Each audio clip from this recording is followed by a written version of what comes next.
Sometimes we know what the rules are, we know what the guidelines are, but we don't understand the principles behind, well, why is Robertson Hall saying we have to have this?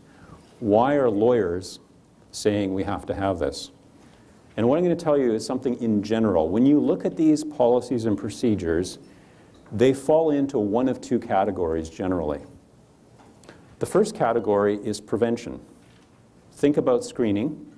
Think about weeding out the wrong people. It could be through criminal record checks. It could be through background references. And you find out information that suddenly you go, this person we cannot allow as a volunteer in our organization or to be anywhere near children. And that's preventative. That's the first item. The second is under the category, I would say, of due diligence. Because despite all our best efforts, and when we think about risk, at the end of the day, we still have risk. Are there unconvicted pedophiles around, unconvicted criminals? Yes. If we show due diligence, will we find out anything about them in advance? Maybe not. But our defense in a civil court isn't that the event didn't happen. It was that as leaders of the organization, we demonstrated due diligence and we checked into the things we could check into. We exhausted it. What was available to us, we acted on that information. That's our defense. And there is a concept in law, and it has to do with knowledge. And I'll explain this to you just very briefly. The first category of knowledge is actual knowledge. Pieces of information that you've got in hand. And if you're directors and officers of an organization and you know something and you don't act on it, and there's a bad consequence because of it, and it's proven in court, then it's a pretty strong basis for negligence. In other words, you couldn't just ignore it. It was a hot potato, it landed in your lap, you didn't act on it, something negative happened, now you're being held to account, you're up the creek without a paddle in a civil court. But there's another concept in law called implied knowledge. Those are not pieces of information you know. They're pieces of information you could easily have gotten had you only made an inquiry. Criminal record checks, background reference checks, all of these things. In civil courts, the two kinds of knowledge are equal. It doesn't matter whether it's an actual fact or something you could have checked. You're held to the same standard on either piece of knowledge. Think about that. So when we talk about these standards, we're talking either about preventative measures or we're talking about demonstrating due diligence. They're both important. This is important. If you're going to run youth programs and children's programs, this is what you need to do. And I'm going to sort of use the words of somebody who isn't from within the evangelical circles, but it really is interesting. There were a couple of really famous cases that established some of the vicarious liability requirements that are now expected of organizations, religious and non-religious, in terms of care of children. The two cases, one came from British Columbia, one from Alberta. They were referred or appealed to the Supreme Court of Canada in 1999. The two cases are Baisley Curry and Jacoby Griffith. There is an article on our website I wrote about these cases and what their implications are.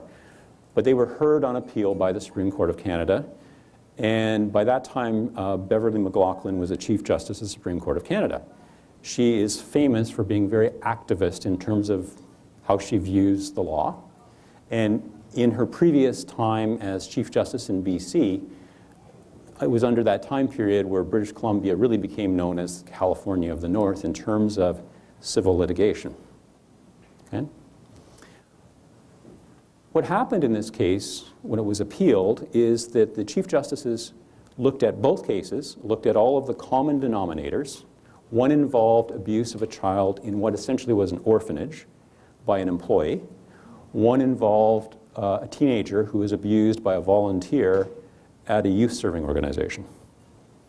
And they said, what's common here? What kind of guidelines can we give to future lower courts to decide if an organization is liable or not? They came up with a framework of 5 points. What's really interesting, though, about what she said is that in her commentary, and I'm paraphrasing what she said here a little bit, but basically what she said was, there's no exemptions for nonprofits or charities.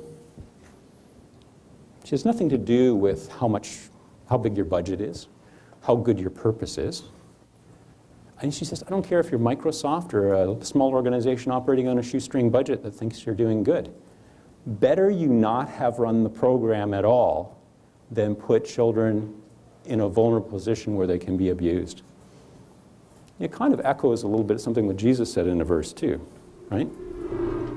As other organizations in society tighten up their standards and their screening procedures, Christian ministries who do not screen and do not screen effectively are unintentionally making themselves easy targets for pedophiles.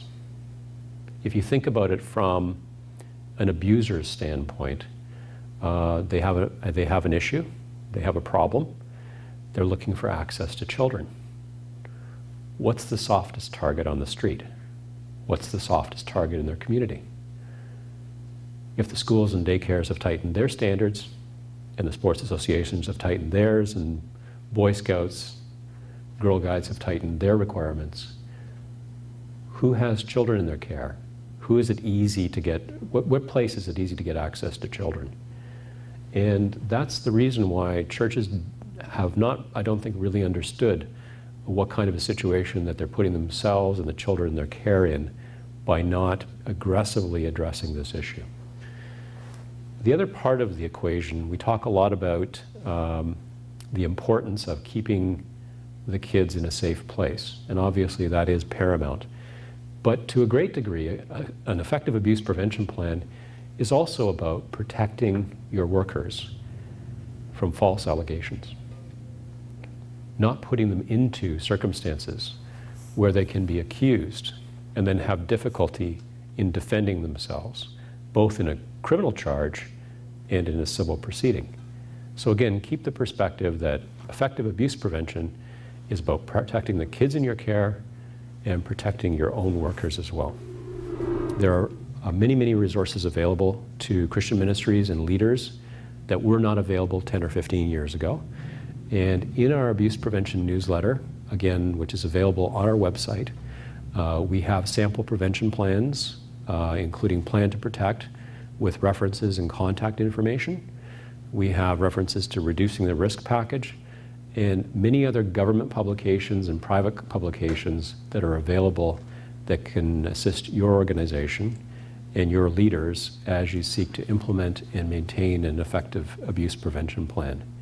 And I would leave this with you as a way to summarize the importance and impact of this issue for your church, for the kids in your care, and even with respect to your own personal legal liability as a board member or leader, and to what degree you're responsible if a child in the care of your ministries is the victim of abuse. And to understand it,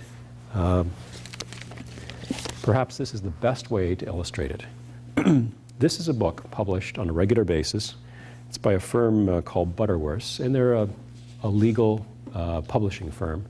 They publish information and periodicals and summaries on a variety of legal sources and legal issues. And this particular publication is called Civil Liability for Sexual Abuse and Violence in Canada. This is what is used by lawyers, litigators, plaintiffs' lawyers for reference. And the pages here are filled with all the examples of claims and settlements. There's a compendium of civil damage settlements, including churches and charities at the back. These are just settlements that are published. These are not out-of-court settlements. These are awards. And we also know of documentation in circulation out there. Basically, there are courses on how to sue a church that are put out by national law firms, and they're sent to small lawyers in different communities who might catch wind of an issue at a church. It's kind of like a how-to guide to sue churches. Okay? So this is, the reality is, we're dealing in this issue both with legitimate cases of abuse that didn't have to happen because we didn't have effective prevention plans in place. We're also dealing with issues of false allegations. And it's a serious matter. It's the #1 issue and concern for churches and charities in Canada. Having an effective abuse prevention plan in place and maintaining it and giving it the seriousness it deserves is a good way for you to go forward, to project your ministries in the future, to reach children, to reach youth, but to do so in confidence so that you know that you are doing everything that you can do. That your testimony as a church or a charity is that you are doing what you can, and going forward, you continue to step in faith, but knowing that your testimony is that you have satisfied expectations of your society and you've done everything that you can to protect the kids that are in your care.